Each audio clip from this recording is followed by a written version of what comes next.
Every day in the UK, 10 people die as a result of a road accident, and 1 in 3 road accidents involve young men under the age of 20. Now, driving too fast is cited as the main cause of accidents, but we believe it's got more to do with young men overestimating their ability and driving way beyond their skills. In other words, driving like a total knob.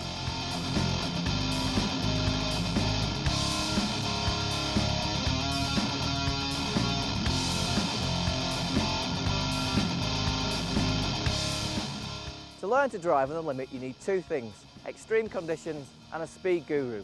We're in Norway, close to the Arctic Circle, and we're going to drive on this.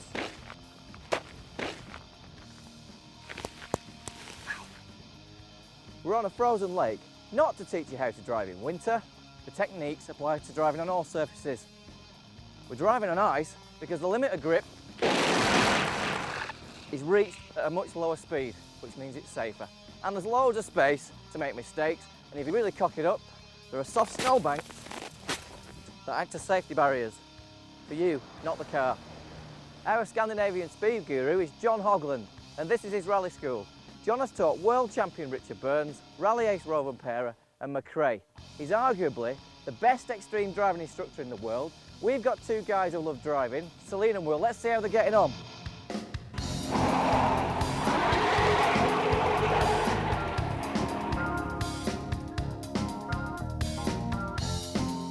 Will Lawrence is 29.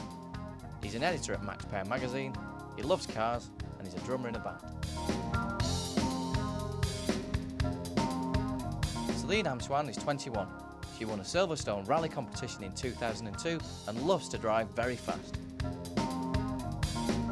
Will is in a front-wheel drive Fiesta and Celine a rear-wheel drive BMW.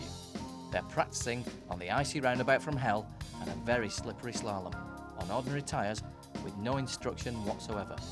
They thought it was going to be a doddle, but as they found out, it wasn't as easy as it looked.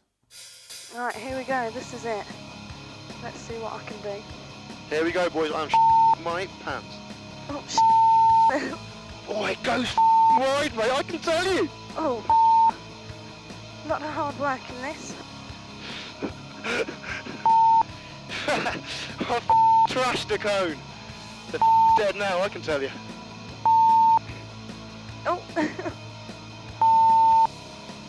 that was terrible. Right, I that up a bit, but I'm off again. Oh, losing the back end. It's hard work, this is. Really hard. It's so hard to keep your foot on the power when you're losing control like that. Right guys, that's the end of day 1. What do you reckon? Mate, it was well hard, much harder than I thought. I was just doing the slalom, right, in a Fiesta, not a very big, powerful car, small, little, nimble car. Didn't want to know, trying to turn it through those corners. It's wanted to power straight up. Celine?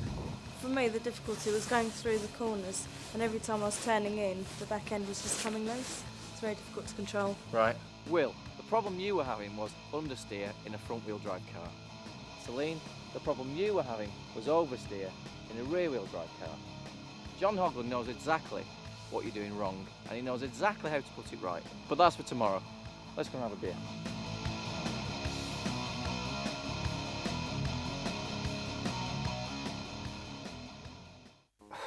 I'm absolutely knackered. I feel like someone's stuck a syringe in my head and sucked all my life force out.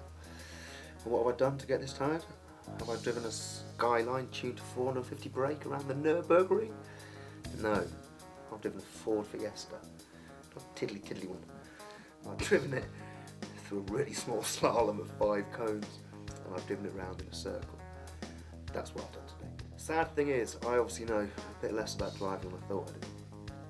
But that will change. We've got John Hogland, who'll make me a better driver. Okay, so I've just got back from having a nice cold beer, extremely shattered, looking forward to going to bed. It's been an extremely hard day today. Looking forward to tomorrow. Hopefully we'll improve on the speed and on the handling of the car, because I didn't have any control of it at all. Apart from that, it's been a great day, and I look forward to the next couple of days doing this.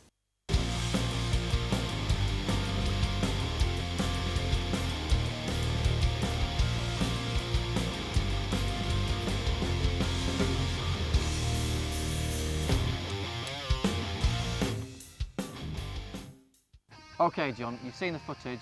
What do you think of our drivers? Well, what we see here now is the classical example of people going too fast into corners with too little braking. They go into the corners with the front wheel drive car without or with reducing the speed, and then they are losing the momentum into the corner. Right. We see it here now. They need, there we see it again, they are pushing in too hard on the exit of the corner into the snowbank a bit, destroying the exit speed of the corner. They need to brake better, coordinate better before the corners, and as they turn in, move the steering wheel into the corner, they need to have some sort of power and some sort of left-foot braking. What is easy to understand is that you have to be quick, you have to be early on the power. But to be early on the power, you must also be early on the brakes. The earlier you're on the brakes, the earlier you can be on the power, the more speed you will have out of the corner. That is basically the whole clue. You mentioned understeer, John. Yes, understeer, that's the limit of speeder on corners with front-wheel drive and four-wheel drive cars. And we can overcome that with the help of left-foot braking. That's the normal, typical way of getting a little bit more grip on the front as we go around the corner. Because what we always want is the highest possible exit speed. Right. And to make the highest possible exit speed, the entry of the corner, that's the key. Right. And also, Celine there, she's going really wide. That Oh, car's all she's- over the road. See, she's all over here. Snow is spraying everywhere, but she is tough. She's on the power and sorting out the situation. She is handling the car. It's working okay, but she's losing time because you see car is everywhere sliding up and down. But I can say Celine here, she is flooring it, and no problem at all. She's losing time, but she's driving herself out of the situation. That's a very good sign. John, what are these guys going to learn this week? They're going to learn to control front-wheel drive car with understeer, left-foot braking, right lines, controlling traction, and they were going to also to learn to drive oversteering car with opposite lock and pitch lights. John Hogland is going to teach us how to power slide. We'll discover the secrets of left foot braking, how to do a Scandinavian flick, and as a bonus, how to handbrake turn like a professional. These techniques, John, do they make you a safer driver? Yeah, we do, very much so. They are doing everybody a big favor, not at least the other people on the road.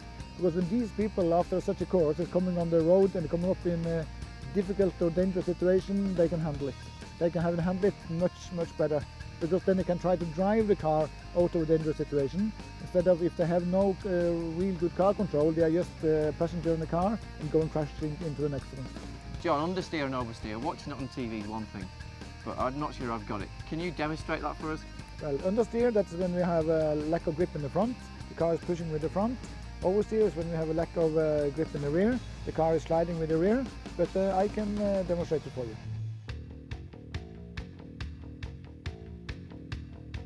Okay, understeer is when the car goes straight on in the corner, going too fast. The front wheels is trying to get grip. We're turning the steering wheel into the corner.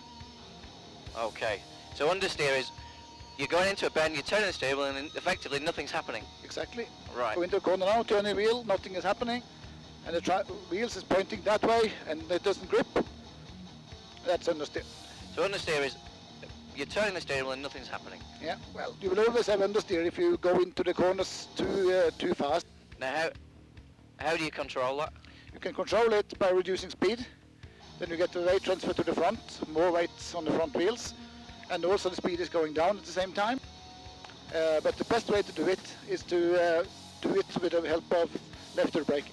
You're punching the brake, aren't you, as well? Yeah, that's left-foot braking.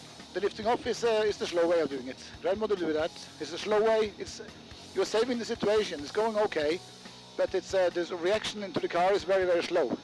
We were going around a left-hand bend, and you were pointing the car right. Yes, just before it. Because I knew this tight corner here, the car will understeer. That's a Scandinavian flick. Yeah. You're making it oversteer. Or making it have less understeer. So you're teaching me about understeer here, and we're oversteering. Yeah. You have to take away understeer, make some oversteer to make the car not understeer. Because the understeer, that's the limitation of the speeder on the corner. It sounds to me like you don't ever want understeer. Exactly. Now you've mentioned two things that we need to learn here. We need to learn left foot braking, Yeah. and we need to learn how to Scandinavian flick. Yeah, And this will avoid understeer, is that correct? that's correct. So, what is understeer? As you've seen, when you are approaching a bend too fast, you lose grip in the front. That is understeer. You'll have noticed that many car crashes happen on sharp bends. That's because the driver has gone into the bend too fast. As you can see here, The wheels are turned, but the car goes straight on, crashing off the road. That's understeer.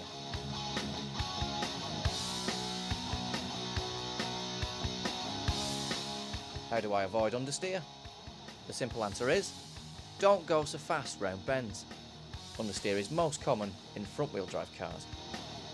If you have understeer, lift off the power, then point the wheels in the direction you want to go. Experts use left foot braking to avoid understeer, which is covered thoroughly later.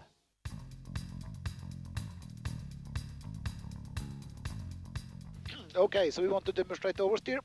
Oversteer is when the car is losing grip in the back, when the car is sliding with the rear. As you enter the corner, you have to make the car loose in the back, so you have oversteer. Then you drive the car all the way around the corner with light oversteer, and you try to exit the corner with as little oversteer as possible, so you have good traction. If you cannot control the traction, then into the next gear. Less power, easier to control. You have grip in the front, you have little grip in the rear. When you make the car slide in the rear, then you must correct it with opposite lock on the steering wheel. Explain for some people that don't know what you're talking about, John, what opposite lock is.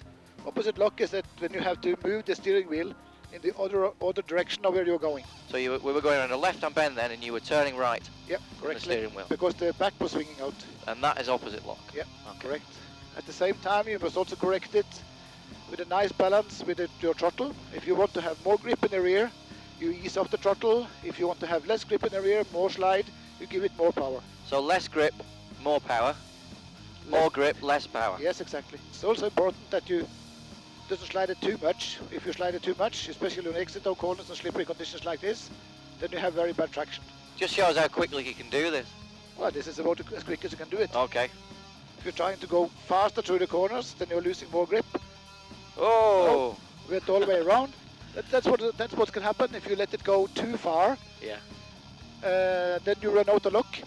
They have no more lock, and then the car will spin. You've run out of lock. You mean you can't turn the steering wheel anymore? No, correct.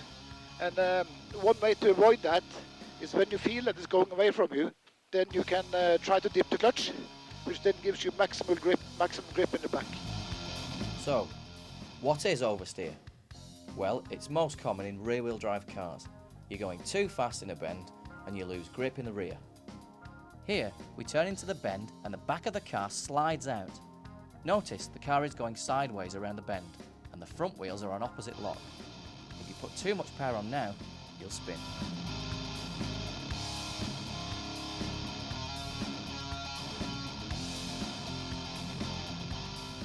How do I eliminate rear-wheel drive oversteer? First thing, get the power down. Use opposite lock, turning into the slide, and if you've really lost it, dip the clutch. We have to say, if you've got to this point, you're in big trouble. While we are on the subject, what about oversteer in front-wheel drive cars? This is potentially a very, very dangerous situation, but you must keep the power on to avoid spinning out of control, or worse, rolling the car.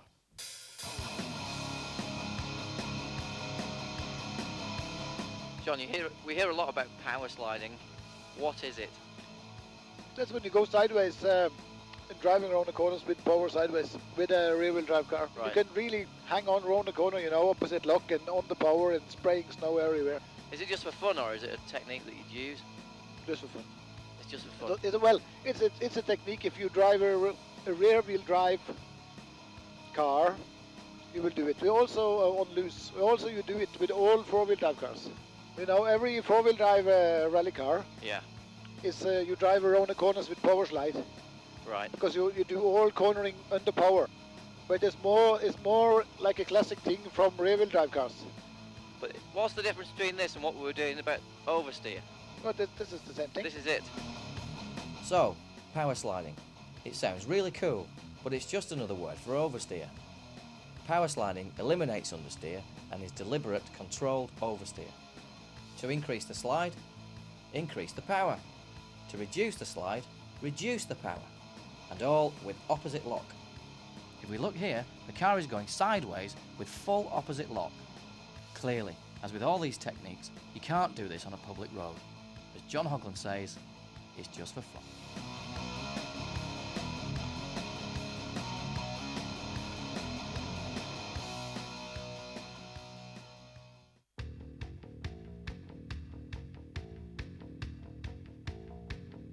Okay, on this car here, things happen quite quickly because it has proper rally tires on. This is a front-wheel drive car. The normal tendency with a car like this is understeer. That's the limit of the car around corners. If you go too fast around the corners, it will push its nose and understeer. So turn in like this, and it will want to go straight on. The way to compensate for understeer is to lift off, which is working, but it's quite slow. But the most efficient way is left-toe braking. You go in here now, it doesn't steer, and then left-toe braking, and the nose follows around. The reason for you doing it is that we need more weight on the front wheels to make more grip. And when we are touching the brake pedal, then we have weight transfer on the car. We have more weight on the front wheels, and more weight on the front wheels also means more grip. And we are going faster around the corner. Right. The reason you should not use the right foot for it is because? Because you have 3 pedals and 2 feet. Oh. That's one of the reasons. Because and you also need to be, of course, you need to be on the power at the same time. On the power at the same time. So you okay. brake before the corner like this, and you left to brake as you go into the corner to have good bite. And you need to have power at the same time to keep the speed. Presumably, John, it's much more difficult to get a grasp of it because your left foot will be very heavy on the brake because you're not used to using your left foot on the brake. The thing with learning left-toe braking is that first of all you need a good sensitive foot, right? You will not normally be so sensitive in your left foot as you are in your right foot. Coming down to the corner here, down here, I need to brake and take second. So now I'm braking, taking second gear, and now I'm changing my feet over to go into the corner again. You understand? Yeah, I think so. Yeah. So understeer now is pushing the nose. Yeah. And pushing the brake pedal on the left with the left foot, and then straight away the car is following the front wheels. So left-toe brake in there, the car goes around. Left-toe brake in there, the car goes around. Was the left foot on the brake even as you went through the apex of the corner? Well, I do it all the time. I do it when I have trouble with understeer. Doing all cornering with my foot ready over the brake pedal. So as soon as I feel understeer, then I'm pushing the brake pedal when I have power at the same time. So yeah, repeat again. Left-toe braking you do to take away understeer from the car, to get more weight on the front wheels, to give you more grip, but you have to do it together with power so it doesn't lose the speed, so you keep the speed around the corner. Stay in the middle here, brake before the corner, and go in left and just power around. Turn in and if it understeers, then you just turn more and eventually a little bit so left braking. Oh! You are playing around, you have 3 pedals and 2 legs. So careful with moving your hands like this. Then in the front wheel drive car, if you move the hands like this and you get into a corner where you really have to handle the car, then you doesn't know where your front wheels are pointing. And that can be dangerous. You can maybe be half a turn wrong on the steering wheel. You come out to the corner on the power and the car shoots straight off the road. So you must always try to hold the steering wheel with a 1/4-3 or 10-2 position. So you always have a reference on what is straight on. And just power around all the way around. Quite fast corner, just let it go. Don't go off the power now. Hey, whoa!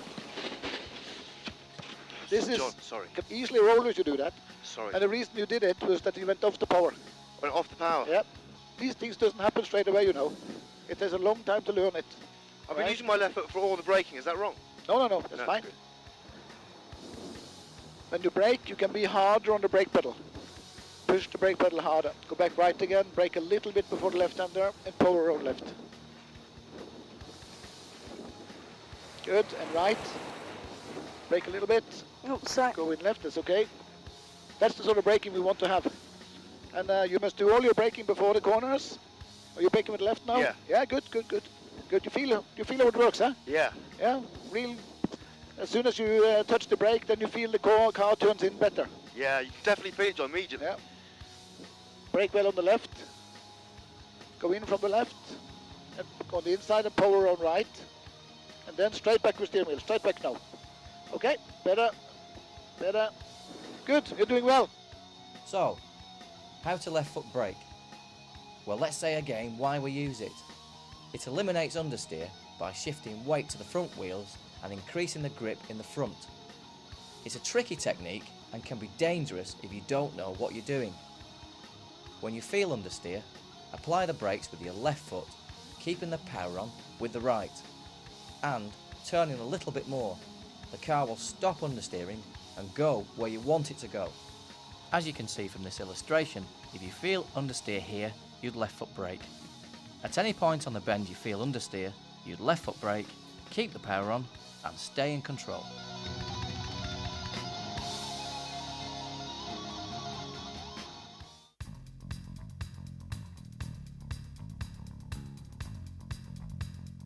What we're talking about here, Scandinavian flick, that's to set up the car under braking for a slower corner.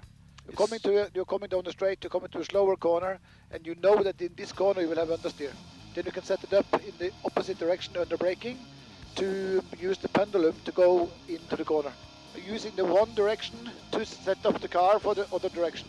On many corners here we have corners following each other. Then they can use the one corner to get into the next one. But how are the feet working during the Scandinavian flick? Every time you need grip, you must left to brake.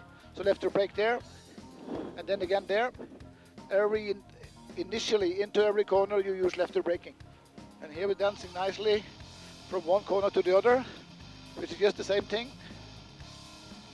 Using the momentum from one corner to go straight into the other one. And if there is no previous corner, then you just make one. Yeah. And as I turn in with left to brake. So you turn the opposite way before you go into the corner, and you are using left to brake as you turn in for that to unsettle the car. I think I'll have to do it very slowly. But you need some speed to get the momentum to feel it. Then in this corner here. Oh.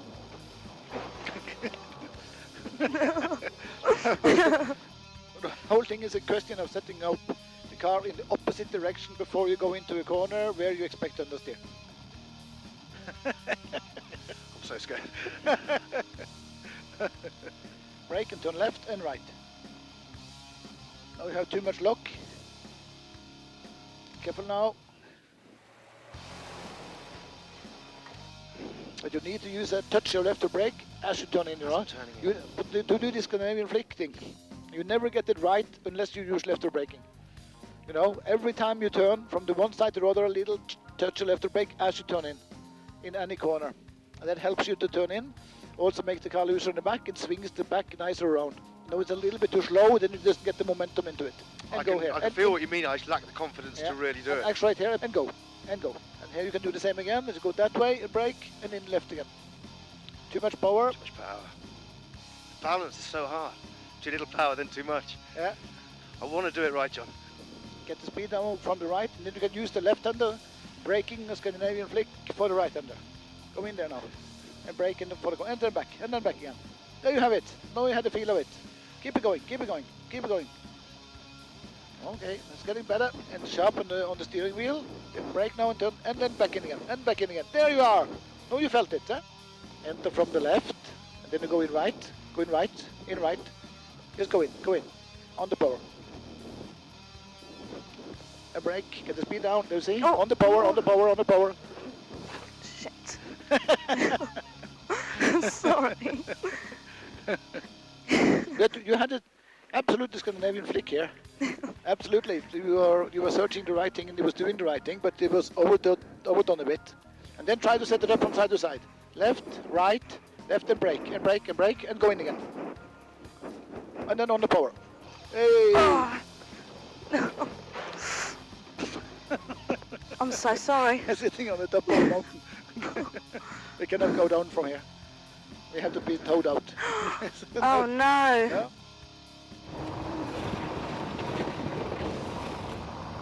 I'm now taking up my gloating position to gloat at the fact I didn't crash. You were on the way. I thought this is going very good now.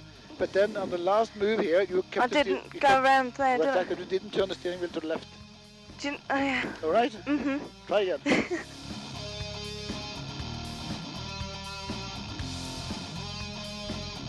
On the power. Turn left, turn left, turn left. Oh. Turn left. Go, go, go. I did it. I'm so sorry. You're right. No problem. Third gear, flat down here. And then you brake left and right. And short after each other. First left and right, straight away. There you are. There you are. Bingo, eh? Yep. Felt it. That was fantastic. So how do you do a Scandinavian flick? First thing, Get the speed down and turn in the opposite direction of where you want to go. Use left foot braking each time you turn the wheel. When you turn into the actual bend, the pendulum effect swings the back of the car around. As you've seen, this is a very difficult technique, so let's go through it again. First thing, get the speed down and turn in the opposite direction of where you want to go. Use left foot braking each time you turn the wheel, and when you turn into the actual bend, the pendulum effect swings the back of the car around.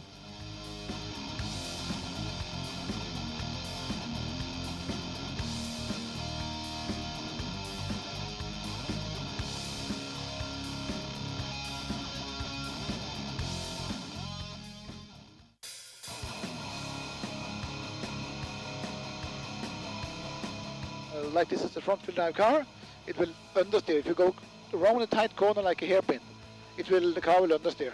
Right. So to help it around a corner, to make it not understeer, you force the rear of the car around. So you just go in towards the hairpin, turn the steering wheel, pull the handbrake and drive around. So the reason we do it is to get rid of the understeer, and we're making the car oversteer around the corner instead, which make it turn around quickly. So you're pulling on the handbrake as soon as we hit the corner? Yeah, but you must turn in first. So you must start the corner first. Start the corner. You must turn in first, then use the handbrake. The back swings around easily. And then you're on the power from about mid-corner or three-quarters of the corner. Right, you're totally off the power as we go in, obviously. Yeah. So braking here. Yeah. Turning in, handbrake on, and let the front wheels pull in that direction all the time. And when we're doing it here, John, how fast are we going when we're pulling on the handbrake? Well, not very fast at all. If you're going faster, we do it slower. And if you want to do it really, you can set up the car like this. Oh, now then it swings better, but you see we're losing a lot of time on the exit. Yeah. Because it's a little bit too brutal, a little bit too inefficient. And what is very easy to do is to be too eager on the throttle on the exit. You have to be quite gentle, do you, John? Yeah, you have to just conserve traction in a nice way. And when you turn in, you need to take a pre-grip on the steering wheel. A pre-grip? Yeah, you go left there. You need to take your left hand and take a hand grip there, because you need such big movement. Okay. Right? Okay. Right, first one, John, let's go. Yeah. It's too fast. It's too late. I was all too late. Yeah, but also too fast. Too fast. Yeah. So let's get the speed down first. So you, because that's why you end up out here. So go in at a slower speed and turn in later. Pre-grip, go in. But you must take the handbrake much before. You must turn in as soon as you have moved the steering wheel a bit. You start at the corner, then the handbrake. Accelerate down here and then brake. Turn in, handbrake, and drive around. Up. And speed was too high, and that was why we drifted wide. Oh, it's so much harder than I thought. All right. Turn in, handbrake, and drive around, and drive. See, not so difficult. Turn in, handbrake, clutch out, power, drive around. It's coming. Right. Felt better. Much better. I felt better. Yeah. It's not a difficult operation. It's important that you get speed down. Take a good grip on the steering wheel so you can turn it in properly, because you need only one hand here, because the other hand is operating the handbrake. Yep. That means you have to take a pre-grip like this. Go in, turn, handbrake, clutch out, and then use the power around. So go into the corner with the clutch dipped and using the handbrake. When the handbrake goes off, then the clutch comes out and you power out of the second part of the corner. And is there a specific point? Is it as soon as you turn in, the handbrake goes? Yep. The same time, you brake, so the same time as you move the steering wheel, you attach the handbrake. Yeah. And then the handbrake goes off, the clutch comes out, and you power around. What is of course very important with the handbrake turn on this car is that you have to dip the clutch. Because it's rear wheel drive. Yeah. Front wheel drive car, you can just do it. Handbrake turn without dipping clutch, because if you do it here, then you stop the rear wheels and the engine stops. So the best way of doing it is to brake, speed down, back out, and then power it around the rest of the corner. You can do it a little bit more dramatic. Too much wheel spin, bad traction, everything wrong. Yeah. So it clearly shows it's better to go in Yeah. a bit more under control.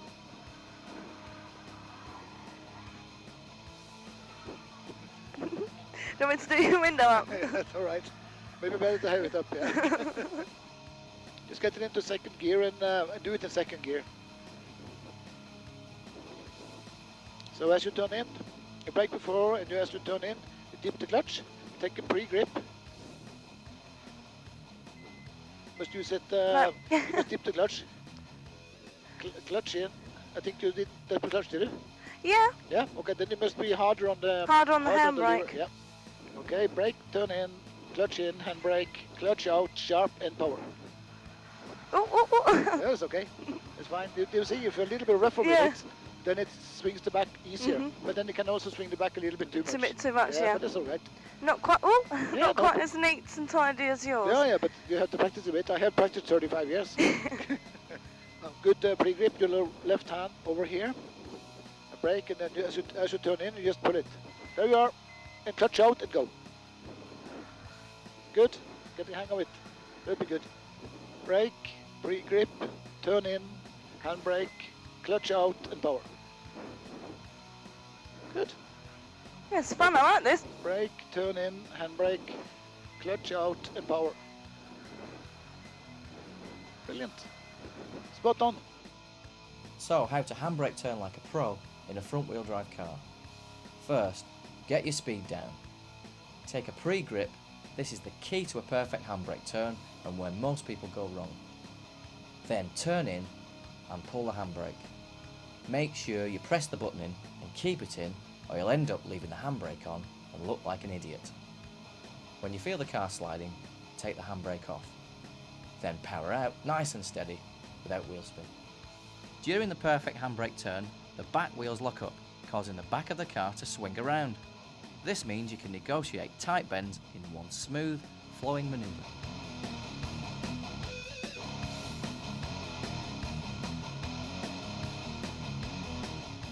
How to handbrake turn like a pro in a rear-wheel drive car. First, get your speed down. Take a pre-grip. This is the key to a perfect handbrake turn. Then turn in, dip the clutch and pull the handbrake. When you feel the car is sliding, take the handbrake off and clutch out. Then power out nice and steady without wheel spin. When handbrake turning in a rear-wheel drive car, the principle remains the same. You are locking up the rear wheels. The only difference is you must dip the clutch, otherwise you'll stall the engine.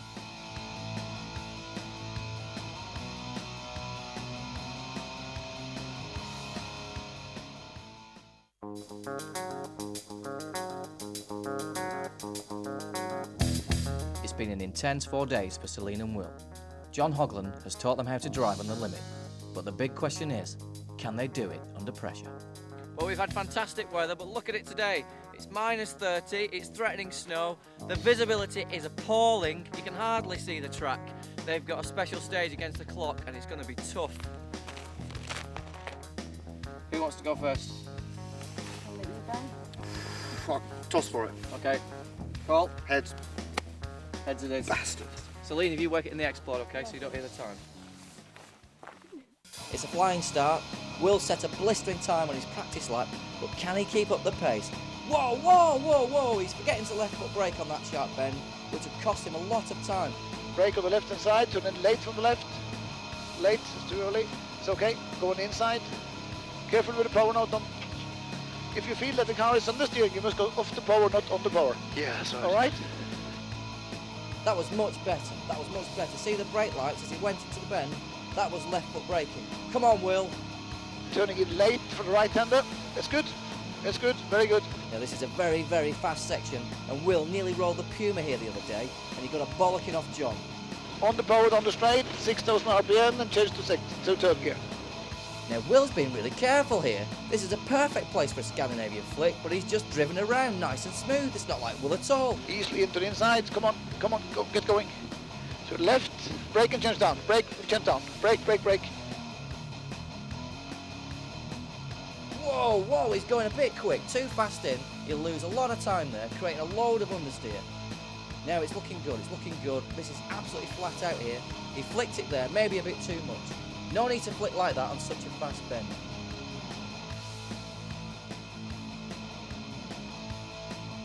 Brake well before the hairpin. Turn in late from the left. It's too early. Every time I get that wrong. Get traction, get going from the left. Power on right on the inside. Good, good. He's using left foot braking there, and he's using all the road. Maybe a bit too much and pushing his luck. Don't go in the snowbank, just close to it. Keep going. And then brake straight before the right-hander. He's losing the pace there, he's losing it. The pressure's getting to him. It looks like he's going to lose it. Come on, Will, come on, give it death. Now this is very, very cautious driving for Will, and it's a good tactic, as the smoothest guy will win, no doubt. This is the last straight, and it's flat, flat, flat out. Maximum speed. You need balls of steel. Keep it going. Okay, okay, okay. That's the finish. I wonder how he's done. He kept the car on the track, not easy in these conditions. Nice one, Will. Okay, Celine's turn. The weather is truly awful, and the visibility shows no sign of improving. It's nigh on impossible to see the track, as if driving a special stage on ice wasn't tough enough. And then you accelerate around the left-hander on the inside. When I say inside, that means close to the snowbank, but not in the snowbank, right? Yeah. Okay? She's looking good. Good use of the road. Whoa, she was oversteering nicely there. Flicking it into that fast bend. She's certainly putting her new skills into action. Now that was smooth. She's showing who's in control here. Whoa, whoa, whoa, whoa, whoa, whoa. Turning a bit early there, and that will cost her a lot of time on such a short stage. Right, foot to the floor, into third gear at 6,000. Just drive in, go. Brake and change down, brake and change down. Now she's absolutely flying here, very fast indeed. She'll need a lot of guts on this section. Brake lights on all the way around that bend. That's left foot braking. She's left foot braking well, no understeer at all there. Superb, fantastic, still left foot braking, brilliant. On the power, cut right here, just go. And then left, and immediately after the corner, brake hard for the hairpin. Right, and go in late from the left, late from the left. There you are, good line, perfect. And exit close to the snowbank on the inside. Okay, get going. Oh shit, So sorry. we're on left on the inside. Oh.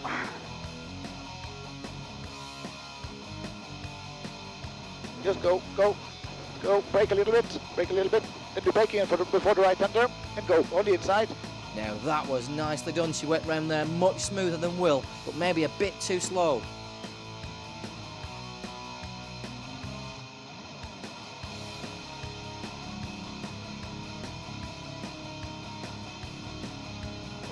Follow the snowbank on the inside all the way, and don't lift off. Just go with the steady throttle. Aye, aye, aye. What a girl, no major hiccups. The Puma's still in one piece. I wonder who won. Okay, John, it's the moment of truth. How did our guys get on? Very well. The winner here is Will. Congratulations. Thank you very much, John. He did his best time on his first lap, and then went a little bit down. Celine made her best lap in the last lap, and she was going gradually a little bit up. Congratulations. Congratulations. Thank you very much, John. Well done. Well done. Cheers, Will. So, John, what do you think about drivers? Have they got potential? Yes, they have both a lot of potential. They need to get into the right frame, do it the right way, develop themselves in the right way, listen to advices, and they have both potential and can make it at this sport. Will has good feel because he has quick reactions, a little bit too aggressive, but needs to go down again, as I said, and then build himself up again. But it's his basic feeling and reactions, and very committed and concentrated in the car is very, very good. So those things are good. Lines and technique need to be made better, and you have to be smoother, but basics is there for a good improvement. Celine is, I know she has good potential. We have had several girls there over the years on the school, and I will say Celine is the best potential we ever had here from a girl, so she should really start to push for this sport, and could go far. So I won 210, Celine did 2:14. John Hoglan reckons a really good driver, pro rally driver will get maybe 2:2, 2:3 on that course. It's been a knackering time, I tell you, driving it really does tire you out. The track driving was cool, I mean I really enjoyed it. But I've learned a lot of other stuff as well. I mean I've definitely learned to be safer on the road. That sounds a bit naff, but it's true, you know, I'm definitely a better driver than I was now, than I was before. If I got in trouble on ice, if I got in trouble on really wet roads, I'd pull myself out of it now, whereas once before I'd have probably crashed, destroyed my car. So it's been a brilliant course, I'm very happy, and I won! Right, just got back from the time trials. I didn't win, but it's not so much of a problem for me because I feel that I got a better prize. I got a fantastic, overwhelming comments from John. Bit embarrassed about them, the comment that he made, but I've been told that I have to say what he's told me. He thinks that I'm one of the best woman driver that he's had at the school to teach, so very overwhelmed by it, and we'll have to see what I do with it now. Hopefully I'll be a championship driver, so guys, watch this space, we'll see what happens next. During filming, it was Will's birthday, and so we arranged something a little special. I have a birthday surprise for you. My birthday today, and as a special treat, the great man himself has taken me for a spin in this 240 brake horsepower Jaguar. I can't wait. Good luck!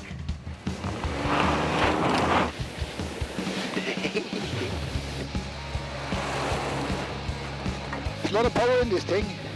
It works well, but it doesn't stop. That's the only problem. Oh, kicking up snow always looks good. Yeah.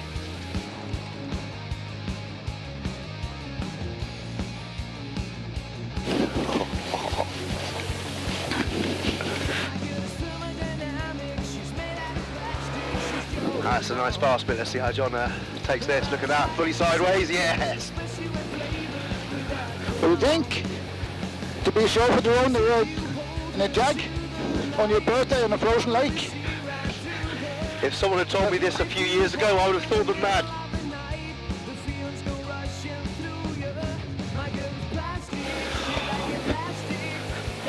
All right, Will?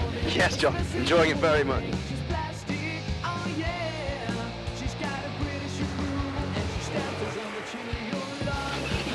I bet this looks good on film, boys. Oi! A bit of airborne. Throwing it into the corners. I'm trying to watch and pick up some tips on his racing line. And plenty of sideways there, always nice.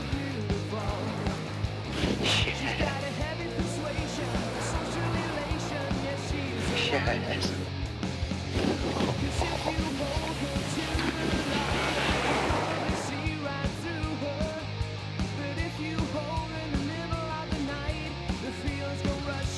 All right.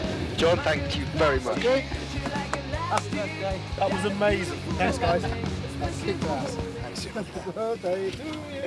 Happy birthday, dear Will. Happy birthday to you. Thank you. Don't even think of switching off yet, because if you can answer a simple question at the end of the film, you could win a fantastic prize.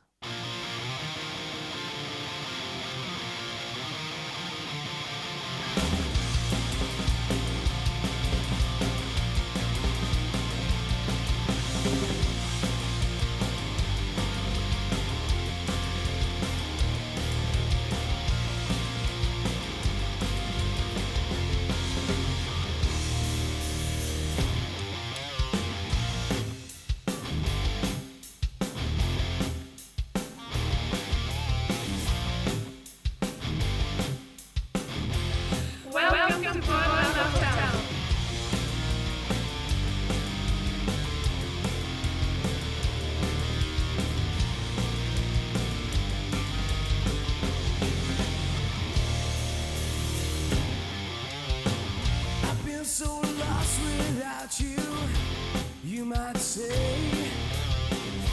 and I can't live without you.